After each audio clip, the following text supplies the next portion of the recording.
ఇక్కడ అందించిన సమాచారం కేవలం మత విశ్వాసాల మీద ఆధారపడి సేకరించింది మాత్రమే. దీనికి సంబంధించిన శాస్త్రీయ ఆధారాలకు సంబంధించి R24 ఛానల్ ఎలాంటి బాధ్యత తీసుకోదు. ఈ సమాచారాన్ని పరిగణలోకి తీసుకునే ముందు పండితులను సంప్రదించి పూర్తి వివరాలు తెలుసుకోగలరు. పై సమాచారాన్ని R24 ఛానల్ ధృవీకరించడం లేదు.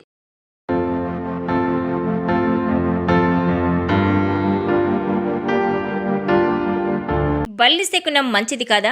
ప్రత్యేకంగా బల్లి కోసం శాస్త్రం ఎందుకు వచ్చింది? అసలు బల్లి పైన పడితే ఎందుకు మనం అంత భయపడతాం?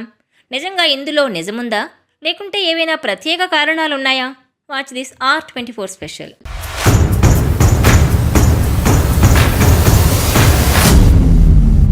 ఈ పేరు వినగానే, ఈ పేరుకి అధిపతి అయిన జీవిని చూడగానే మనకే తెలియని చేదరింపు మనల్ని ఆవహిస్తుంది.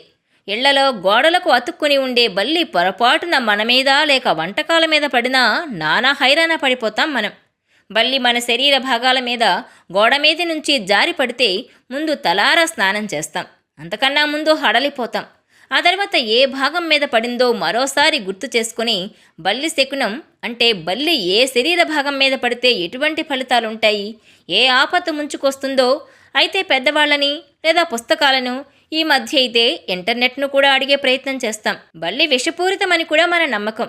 ఇంకోటి, కంచికి వెళ్ళి బంగారు బల్లిని తాకి వస్తే బల్లి పొరపాటున పడినా, కావాలని మన మీద పడినా ఎటువంటి దోషం ఉండదు అని మన నమ్మకం. దాదాపు 6000 పైచిలుకు బల్లి రకాల్లో ఏవో కొన్ని మాత్రమే విషపూరితమైనవి, అది కూడా కొంతవరకే. కానీ ఇళ్లలో తిరుగుతూ దీపాల దగ్గర ఇతర ప్రదేశాల్లో సంచరించే పురుగుల్ని తినే బల్లులు విషపూరితమైనవి కావు. బల్లికి మాత్రం మన మీద పడడం ఇష్టమూ ఉండదు, వాటికి మనమంటే పగా ఉండదు. వాటి కాళ్ల మధ్యలో ఉండే పల్చటి శరీరం వాటిని గోడలకు అతుక్కుని ఉండేలా చేస్తుంది. వీటి శరీరంలోనూ జరిగే రసాయనిక మార్పుల వల్ల ఈ శరీరం మరింత పలచబడుతుంది. అప్పుడు పట్టు జారి పొరపాటున పాపం అవి మన మీద పడిపోతూ ఉంటాయి. బల్లి పడడం వల్ల చెడే జరుగుతుంది అని నమ్మని వారు ఫలానా శరీర భాగాల మీద బల్లి పడితే మంచి కూడా జరుగుతుంది అంటారు తప్ప ఇంకా వేరే కారణాలు కావు. మనం మాట్లాడుకుంటున్నప్పుడు పాపం దాని మానాన అది ఠీక్ ఠీక్ అని 3 సార్లు అరుస్తుందే తప్ప అది అరిస్తే మాట నిజమవుతుందని అనుకోవడం మన మీద మనకున్న నమ్మకం ఎంత బలహీనమైనదో ఇందుకు ఉదాహరణ.